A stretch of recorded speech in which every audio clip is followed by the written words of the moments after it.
bagaimana proses rekrutmen, bagaimana magang di sana, apa saja yang dikerjakan di Satu Atap dan Sirtanium.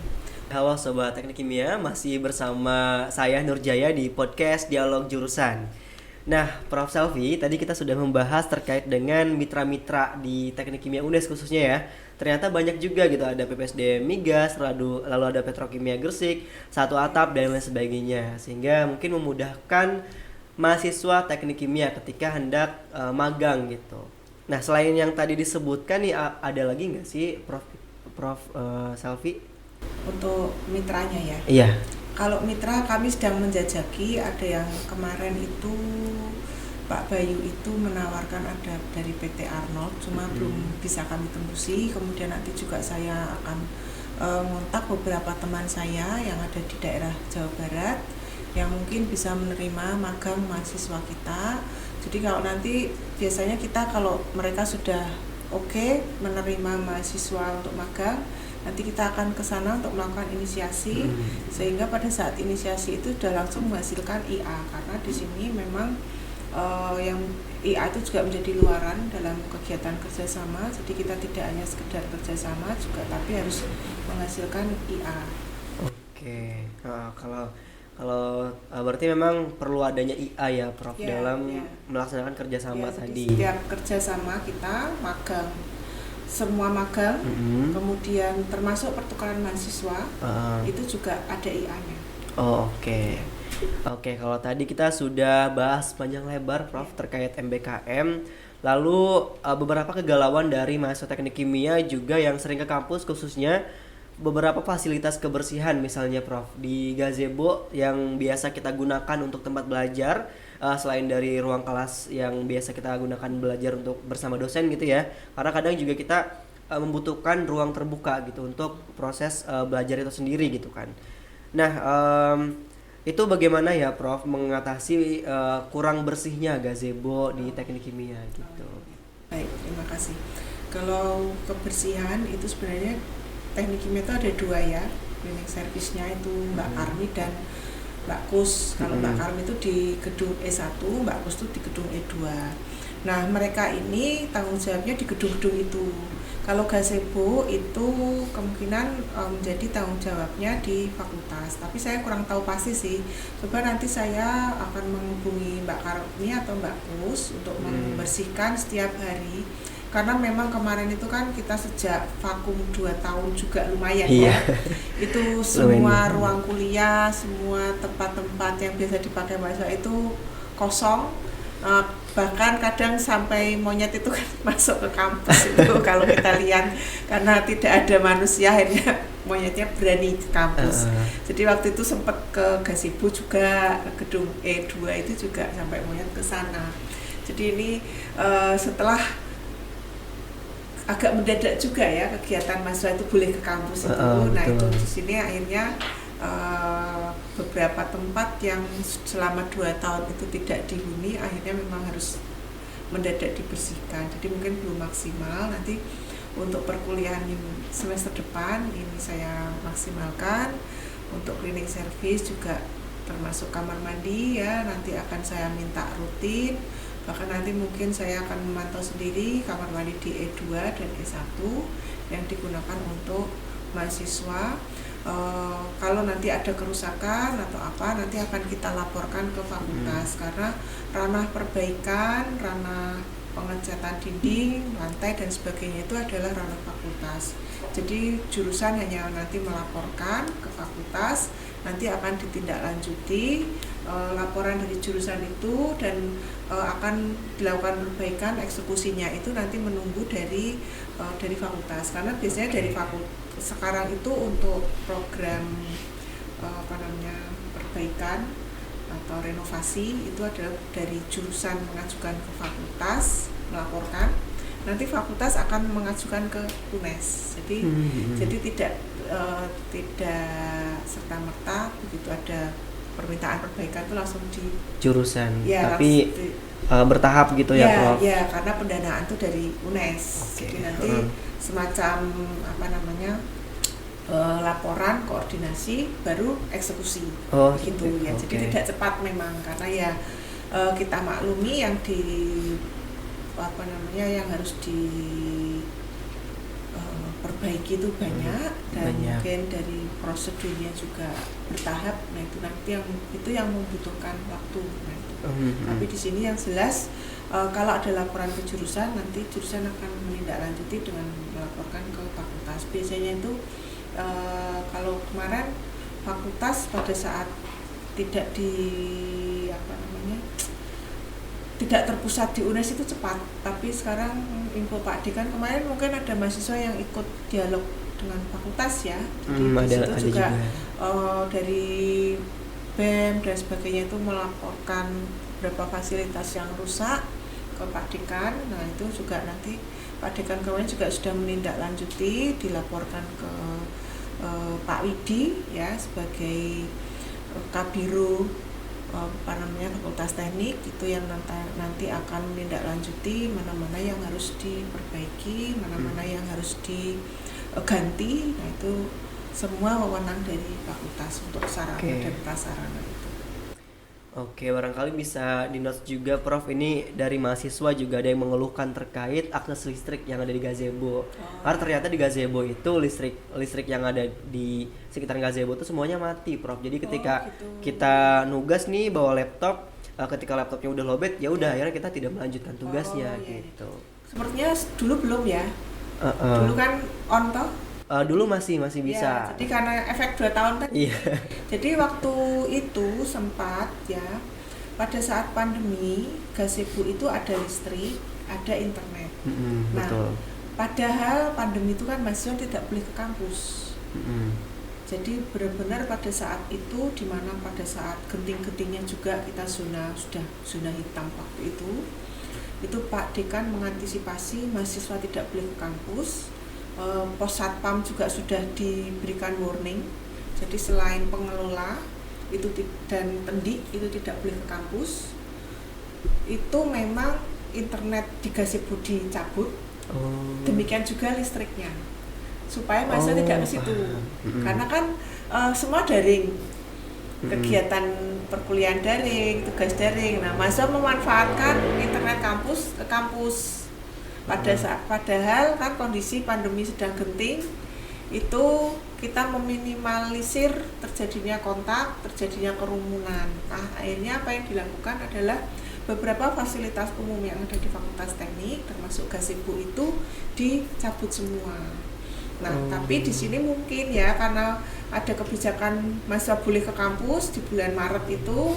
Nah, ada beberapa yang belum dikembalikan, belum dikembalikan ke posisi semula.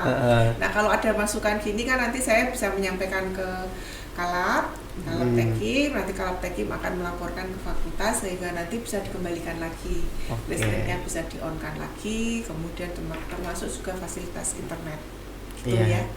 Jadi memang karena efek pandemi kemarin ada mahasiswa yang tetap gitu. Ya, pada saat pandemi lagi puncak, mahasiswa ada yang masih ke kampus aja ke kampus, apalagi ke gazebo beberapa. Ya mungkin itu bukan masalah teknik kimia juga, tapi ada laporan mahasiswa ke kampus. Nah itu akhirnya, supaya mahasiswa tidak ke kampus, satu-satunya cara ya tadi dimatikan internet termasuk listriknya. Oke, masih ngomongin seputar fasilitas. Salah satu fasilitas yang mungkin mahasiswa butuhkan juga seperti kamar mandi di kampus ya, Prof. Nah itu ternyata ketersediaan di kamar mandi ini juga ternyata terbatas gitu saat ini. Banyak yang kurang terawat juga begitu, Prof. Itu seperti apa? Ya, baik. Kemarin pada saat dialog fakultas juga sudah disampaikan ke Pak Dekan, bahkan di foto.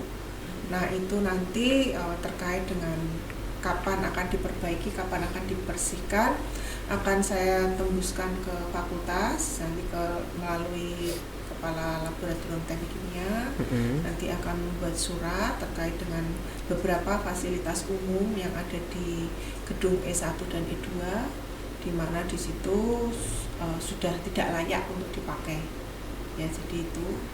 Jadi sekali lagi memang pada saat dialog fakultas kemarin juga beberapa, salah satunya tadi ada beberapa lantai yang pecah, kemudian cat-cat yang sudah mengelupas, kemudian kamar mandi yang pintunya rusak dan lain sebagainya yang kotor, itu juga sudah dilaporkan semua pada saat selesai dialog itu juga Pak Dekan sudah meminta Pak Widi sebagai Kabiro untuk melakukan perbaikannya saja. Apakah memang bertahap antar gedung atau seperti apa nih yang saya belum tahu. Nanti saya akan konfirmasi ke Kaleb supaya segera melaporkan ke fakultas gitu ya. Oke, siap. Karena memang banyak sekali yang perlu diperbaiki ya, gitu untuk dan ini nanti bisa segera dieksekusi ya, tapi tadi tidak bisa cepat. Betul, karena sabar tadi karena bertahap. Siap. Oke. Salah satu ini Prof, kan di teknik kimia kan mungkin bisa dikatakan sebagai jantungnya itu ada lab teknik kimia ya. Nah, ini laboratorium di teknik kimia ini menurut sebagian mahasiswa ternyata masih kurang gitu dalam memfasilitasi kegiatan pembelajaran. Bahkan juga dari sisi ininya, dari sisi SDM pengelolanya gitu. Menurut beberapa mahasiswa teknik kimia juga masih kurang gitu. Nah, itu seperti apa Prof dari jurusan sudut pandangnya? Ya, baik, terima kasih. Terkait untuk SDM di lab, memang kami dari pengelola pun juga merasa ya, karena di situ hanya Pak Danang ya. Teknisi di laboratorium itu kita ada lab OTK, lab terpadu, lab TPB, kemudian yang terakhir itu adalah lab tempatnya yang baru itu lab PSE. Nah, empat lab, kemudian ada lab instrumen yang paling di E1 yang paling kiri, bawah pojok itu. Itu lab instrumen. Ada 5 lab ini tenaganya hanya 1 Pak Danang. Memang itu menjadi kendala juga selama ini. Jadi Pak Danang itu harus ibaratnya memberantasi semua lab. Apalagi kalau ada masa praktikum itu jelas dia kewalahan. Makanya ada kebijakan jurusan mengangkat asisten. Ya, jadi kalau praktikum itu ada asisten yang membantu. Karena dari dosen pengampu mata kuliah juga meminta ada asisten. Nah, asisten sudah dilaksanakan, sudah diangkat beberapa asisten untuk membantu kegiatan praktikum.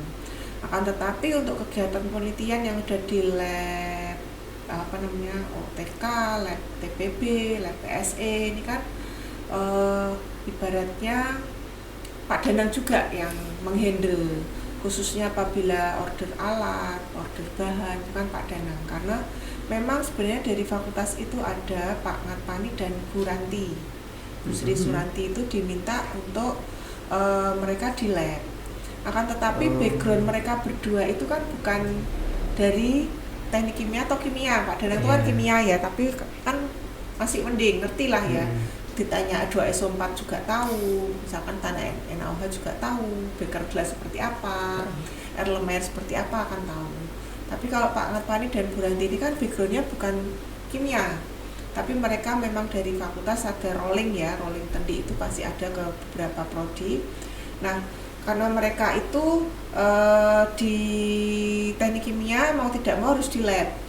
Kalau di jurusan TU kan sudah ada Lala ya, jadi mereka tidak bisa, Bu Ranti sudah tidak bisa menggantikan posisinya Lala karena memang sudah Lala yang tahu surat, tahu arsip itu Lala semua, jadi Bu Ranti nggak bisa. Jadi akhirnya Bu Ranti dan Pak Ngatpani itu kami tugaskan di lab hanya sekedar mengawasi. Jadi kalau Anda lihat ke TPB bawah itu ada Bu Ranti, nah itu memang hanya sekedar ngawasi di situ, ngawasi lab. Tapi kalau Anda minta Bu Ranti, Bu, tolong diambilkan gelas ukur, ya nggak tahu pasti.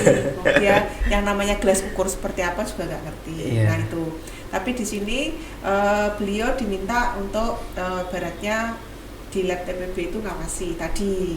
Kalau Pak Ngatpani di sini diminta membantu Pak Danang. Jadi kalau misalkan angkat-angkat atau bersih-bersih atau apa itu Pak Ngatpani yang akan membantu. Jadi kegiatan serabutan lah ibaratnya Pak Ngatpani itu. Tapi kalau yang jelas yang tahu seluk-beluk lab, tahu spesifikasi di lab itu hanya Pak Danang. Nah, itu sudah kami laporkan ke fakultas terkait dengan tenaga laboran dan teknisi di lab teknik kimia. Akan tetapi karena kita itu pegawai negeri, fakultas sudah mengusulkan ke pusat, ke Jakarta untuk rekrutmen pegawai negeri untuk tenaga teknisi atau laboran. tapi dari Jakarta sudah bertahun-tahun seperti ini tidak turun-turun. Jadi semua jurusan, 5 jurusan di Fakultas Teknik itu semua pengajuan untuk tenaga teknisi dan laboratorium yang pegawai negeri sipil ke Jakarta itu semua tidak ada ACC. Yang ACC selama ini hanya dosen. Dosen pun kalau teknik kimia Anda lihat kan satu tambahannya ya. Iya, nah, betul. Itu untuk dosen. Jadi untuk tenaga laboran dan tenaga teknisi yaitu tadi sampai sekarang belum ada. Nah, karena lab kita sudah banyak, kemarin saya meminta Pak Dekan untuk diberikan tenaga tambahan. Alhamdulillah disetujui ada 1 tambahan, itu Mbak Reni. Mbak Reni itu dulu alumni angkatan 2012 S1 Teknik Kimia. Karena rumahnya di Semarang, dia sudah punya anak 1, akhirnya mau menjadi tenaga teknisi kontrak. Nah, jadi ini sudah lumayan. Mbak Reni ini membantu di 5 lab, membantu Pak Danang karena dia backgroundnya teknik kimia sudah tahu. Bahkan dia ngetemnya di lab instrumen. Nah itu jadi alat-alat di teknik kimia ini Reni sudah tahu sih dia, jadi lumayan ada tambahan. Sehingga untuk SDM alhamdulillah ya tadi kita pelan-pelan bertahap. Nanti kalau dari Reni mungkin nanti akan ada tambahan lagi, bahkan tahun depan kalau UNES sudah PTNBH itu pada saat kita mengangkat tenaga teknisi atau tenaga laboran tidak hanya berdasarkan usulan ke Jakarta, kita sudah mandiri bisa mengangkat tenaga itu. Mudah-mudahan nanti akan ada tambahan tenaga lagi untuk lab dan sekali lagi untuk praktikum ya tadi dibantu oleh asisten. Ya jadi seperti itu mungkin ya kendalanya, mungkin teman-teman teknik kimia kurang tahu Bu terkait hal ini. Mungkin setelah nontonin jadinya PNS, mereka PNS tahu gitu. Dari Jakarta. Ini Prof, seperti yang kita ketahui juga ya, teknik kimia itu memiliki banyak sekali prestasi, Prof. Baik itu akademik maupun akademik, salah satunya kemarin menjadi duta 1 UNES dan juga mahasiswa berprestasi 1 UNES gitu. Nah, ini bagaimana sih support dari jurusan gitu untuk kemudian bisa terus memfasilitasi gitu mahasiswa agar tahun-tahun yang akan datang pun tetap konsisten gitu, seperti itu. Ya, baik. Saya sebagai ketua jurusan itu memang sangat mengapresiasi ya mahasiswa teknik kimia ini luar biasa, karena prestasinya seperti apa ya pernah disampaikan Pak Dekan, kemudian WD2, Pak WD3, kalau di apel Senin itu tiada hari tanpa prestasi atau tiada minggu yang tanpa prestasi. Setiap minggu itu selalu ada prestasi. Nah, prestasi Fakultas Teknik itu memang saya juga tidak menyangkal, mayoritas memang diraih oleh mahasiswa teknik kimia. Jadi kalau setiap apel Senin itu selalu diumumkan kan prestasi itu. Kalau mahasiswa seringnya teknik kimia, sampai beberapa ketua jurusan itu ke saya juga, kalau teknik kimia ini prestasinya tidak diragukan. Jadi baik mahasiswa maupun dosen itu mereka ini ibaratnya menjadi tolok ukur, menjadi acuan. Bahkan ketua jurusan PKK itu ke himpronya itu mereka selalu beliau itu menyampaikan ke himpro untuk belajar ke teknik kimia, ke himpro teknik kimia, supaya mereka belajar kegiatannya kok bisa kegiatannya rutin, kegiatannya banyak, aktif. Nah ini salah satu yang menjadi kebanggaan saya juga ya sebagai ketua jurusan, dan sangat mengapresiasi, sangat memberikan mahasiswa teknik kimia ini menginspirasi mahasiswa Fakultas Teknik jurusan lainnya. Nah di sini karena prestasinya juga luar biasa, duta 1 FT, duta 1 UNES, Mapres juga kebetulan berjaya juga ya. Mapres dari UNES itu 2 tahun. 2 tahun dari teknik kimia terus. Nah ini yang suatu prestasi yang luar biasa. Jadi kita sangat mengapresiasi yang kami berikan ya. Kalau kemarin misalkan kita berikan kalau dari UNES juga ada ya. Beasiswa atau uang saku ya ibaratnya itu. Kemudian kalau dari jurusan yang kita kemarin ajak makan gitu ya, betul. itu seperti itu. Kemudian kalau nilai ada kadang apa namanya, kalau yang PKM dapat rekognisi ke mata kuliah, terus kalau yang dapat PIMNAS itu ke TA atau skripsinya itu pasti A. Itu kalau dapat emas. Nah itu kita apresiasinya seperti itu, memang karena memang itu dari UNES-nya. Dari UNES-nya juga mengarahkan seperti itu. Tapi kalau apresiasi dalam hal lainnya itu nanti biasanya kita koordinasi sama dosen pendamping. Dosen pendamping kayak dulu waktu itu Pak Doni apa ya, yang ke Jerman. Nah itu ya kan itu apa namanya, e-commerce ya, e-commerce e-car. Yang Smartron ya. Oh Smartron ya. Iya. Nah itu Smartron itu ke Jerman, kemudian menang apa itu kita berikan. Waktu itu saya koordinasi dengan Pak Doni, Pak kita berikan apa ke mahasiswa, kita pesankan tumbler yang ada fotonya. Nah itu biasanya dari dosen pendamping itu yang menyampaikan ke saya, Bu mahasiswa kita berikan apa ini untuk ini apresiasi menang. Itu kalau yang Mapres kemarin dari Pak Bayu juga kita ajak makan ke tempat yang enak. Nah akhirnya kita ajak ke Vogo itu. Nah itu jadi semua biasanya kita menampung dari aspirasinya dosen pendamping. Jadi yang kita lakukan ya kita berusaha semaksimal mungkin lah memberikan apresiasi, karena itu juga menjadi kebanggaan prodi, kebanggaan jurusan, kebanggaan fakultas. Nah itu kalau tadi kan bentuk apresiasi dari jurusan yang sudah mendapatkan predikat sebagai juara 1 dan lain sebagainya. Tapi kalau misalkan agar prestasi-prestasi tersebut terus kontinuitas itu seperti apa Prof? Agar mungkin dari jurusan akan dilakukan apa gitu? Agar prestasi kontinuitas. Kalau kontinuitas yang jelas pendamping ya.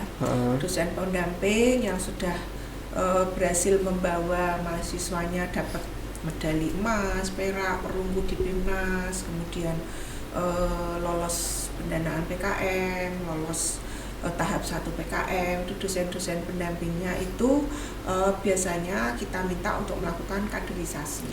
Kaderisasi ke dosen yang lebih muda untuk bisa melakukan hal yang sama.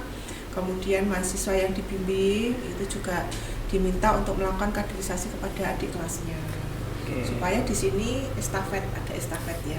Estafet dari dosen pendampingnya ada estafetnya, dari mahasiswanya juga ada estafetnya, sehingga di sini bisa kontinu. Karena kalau kita menang sudah selesai tanpa ada kaderisasi pasti akan berhenti di situ. Betul. Setelahnya udah nggak ada prestasi lagi gitu. Ya. Dan juga kadang mahasiswa itu juga termotivasi, terinspirasi. Kakak kelas saya bisa dapat emas kok saya enggak. Ya, betul. Itu kan juga kayak semacam pemicu ya, karena kalau dapat emas nanti bisa dapat A skripsinya otomatis. Nah, kan ini juga menjadi pemicu. Saya dapat emas, skripsi saya nanti akan mendapatkan nilai A. Nah itu kan juga itu menjadi semacam daya tarik supaya mahasiswa akan bersaing, akan berkreasi supaya bisa mencapai hal itu. Jadi memang sudah ada ya teman-teman apresiasi dan juga kaderisasi untuk kemudian teknik kimia ini terus berprestasi gitu. Nah kalau misalkan dari sisi administrasi Prof, ini kan kadang proses administrasi itu lama sekali ya Prof, mulai dari mungkin surat menyurat meminta tanda tangan dan misalnya cap basah dari Prof Selvi atau dosen-dosen lainnya. Nah ini ada saran nih dari mahasiswa teknik kimia, bagaimana kalau misalkan administrasi kampus ini dapat menyediakan cap basah dari Prof Selviat sebagai kajur atau dosen yang bersangkutan gitu dengan persetujuan dosen tersebut, sehingga ketika surat menyurat itu lebih efisien dan tidak lagi menunggu dosen yang bersangkutan gitu. Misalnya kemarin mungkin ada dosen yang keluar kota, tetapi misalnya ada mahasiswa juga yang membutuhkan tanda tangan dengan segera seperti itu Prof. Oh gitu, baik. Kemarin adanya tanda tangan scan ya. Tanda tangan scan itu kebijakan yang keluar pada saat pandemi. Karena memang dosen tidak diperkenankan ke kampus, terus di sini mengurangi kontak, mengurangi bertemu langsung, maka ada kebijakan dibolehkan tanda tangan scan. Kemudian kalau yang level dekan ke atas itu ada elektronik tanda tangan. Nah, kebijakan itu berlaku kemarin pada saat pandemi. Nah, setelah pandemi ini belum berakhir ya, tapi sudah melandai, maka sudah tidak ada kebijakan WFH, di mana semua harus WFO, work from office. Jadi tidak diperkenankan lagi scan tanda tangan. Apalagi saya sebagai ketua jurusan itu jelas sudah tidak diperkenankan memberikan scan. Jadi semua harus tanda tangan basah. Nah, dengan adanya itu, maka saya sebagai pengelola memang diminta setiap hari ke kampus. Jadi kalau tanda tangan saya itu kalau sudah masuk ke Lala, itu pasti Lala langsung diletakkan ke meja saya, langsung saya tanda tangan. Saya tidak pernah menunda tanda tangan saya. Kecuali saya keluar kota, dan saya keluar kota pun jarang sekali kan, karena memang kalau ada undangan keluar kota pun saya juga akhir-akhir ini tidak pernah. Kalaupun keluar kota kemarin pada saat ke Padang itu hanya beberapa hari, itu pun saya langsung ke kampus lagi. Jadi untuk ketua jurusan dan sekjur itu setiap hari ada di kampus dan tanda tangannya itu cepat kalau di Lala. Kalau dosen lain mungkin karena beliau tidak ke kampus, jadi mahasiswa tinggal menyampaikan saja ke pengelola, misalkan dosen ini sudah sekian hari tidak ditandatangan. Nanti saya yang akan menembusi dosen yang bersangkutan supaya bisa tanda tangan. Yang jelas untuk scan sudah tidak diizinkan. Kemudian untuk stempel jurusan, tanda tangan yang boleh di stempel jurusan itu hanya tanda tangan ketua jurusan. Nah, tanda tangan ketua jurusan yang berstempel itu pun tidak boleh keluar kampus UNES.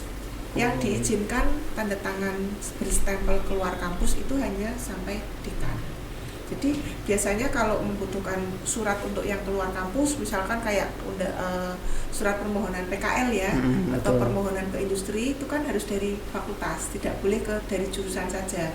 Jadi biasanya jurusan akan membuat surat permohonan ke fakultas, nanti fakultas membuat surat. Nah, akhirnya turunnya surat itu. Nah, dari fakultas ini pun sebenarnya sudah dibuat supaya tidak lama prosesnya. Jadi bagian akademik fakultas itu kepala bidang bawah 1 Pak Sulikin kayaknya subak akademik itu Pak Sulikin. Nah, itu sudah diminta supaya surat menyurat itu tidak lama. Nah, kalau di jurusan yang jelas saya tidak pernah menunda surat.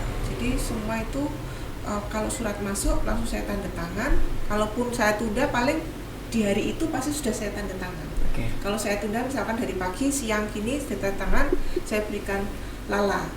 Nah, itu kalau yang lama mungkin dari Lala di fakultasnya, kalau itu keluar ya. Tapi kalau internal kayak tanda tangan lembar pengesahan skripsi, lembar apa, nah itu yang internal hanya ketua jurusan itu cepat itu biasanya. Saya hanya kalau misalkan ada yang lama itu tinggal disampaikan saja yang lamanya di mana. Kalau di Lalanya sendiri saya kira nggak pernah lama kalau di Lala. Cepat itu. Ya, jadi seperti itu ya teman-teman. Jadi kalau misalkan terkait tanda tangan untuk saat ini karena sudah hybrid atau bahkan mayoritas juga luring ya, mahasiswa banyak yang sudah ke Semarang. Jadi memang untuk tanda tangan ya langsung gitu, tanda tangan basah gitu, tanpa ada tanda tangan yang digital kemarin atau scan gitu. Sudah tidak ada, kecuali kalau kemarin ada Pak Doni ya, karena Pak Doni itu kemarin masih kita plotting dosen pembimbing sebelum berangkat. Nah, sehingga pada saat dia sudah berangkat kan ini belum selesai pembimbingan atau apa, tanda tangan dia mungkin scan boleh. Tapi itu pun Pak Doni juga cepat kok, meskipun posisinya di Belanda dia responnya cepat. Jadi seperti itu terkait tanda tangan, pun juga terkait dengan topik yang tadi kita bahas. Pada akhirnya kita sudah selesai pada pertemuan podcast kali ini. Nah, kita tadi sudah membahas nih terkait banyak hal, mulai dari terkait dengan MBKM, lalu administrasi, kemudian bahkan juga sampai ke prestasi kita singgung tadi. Sebelumnya saya ucapkan terima kasih banyak juga kepada Prof. Selvi yang sudah meluangkan waktunya pada kesempatan kali ini. Ini lama banget Prof, sampai 1 jam lebih durasinya ya. Barangkali sebelum menutup podcast ini dari Prof Selvi ada yang ingin disampaikan terlebih dahulu gitu atau ada closing statement dari Prof Selvi gitu. Baik, untuk mahasiswa teknik kimia di sini saya sebagai pengelola jurusan mewakili dosen-dosen teknik kimia. Untuk mahasiswa baru saya ucapkan selamat datang, selamat bergabung di jurusan teknik kimia. Saya minta Anda nanti bisa survive, bisa belajar dari kakak-kakak kelas yang prestasinya luar biasa. Dan di sini saya juga mengapresiasi kepada mahasiswa teknik kimia angkatan 2019, 21, 22 yang tiada hari tanpa prestasi itu tadi tetap dipertahankan. Jadi untuk mahasiswa 2022 juga tetap menggunakan memanfaatkan atau melaksanakan slogan itu tiada hari tanpa prestasi. Itu yang ingin yang sangat diharapkan dari kami jurusan dosen di jurusan teknik kimia, sehingga kita akan menjadi mahasiswa yang berprestasi, tidak hanya sekedar prestasi akademik tapi juga prestasi di luar akademiknya. Ya, baik, kami ucapkan sekali lagi terima kasih kepada Prof Selvi yang telah meluangkan waktunya dalam bincang-bincang pada kesempatan kali ini. Teman-teman, stay tune terus di YouTube HMPTK UNES karena akan banyak sekali podcast-podcast yang menarik atau konten yang menarik dari Himpunan Mahasiswa Profesi Teknik Kimia. Namun sebelum menutup bincang-bincang kita pada hari ini, saya izin memimpin jargon dari Teknik Kimia terlebih dahulu. Oke. Teknik Kimia, yes you can. Oke. Sekian dari saya Nurjaya, terima kasih. Wassalamualaikum warahmatullahi wabarakatuh.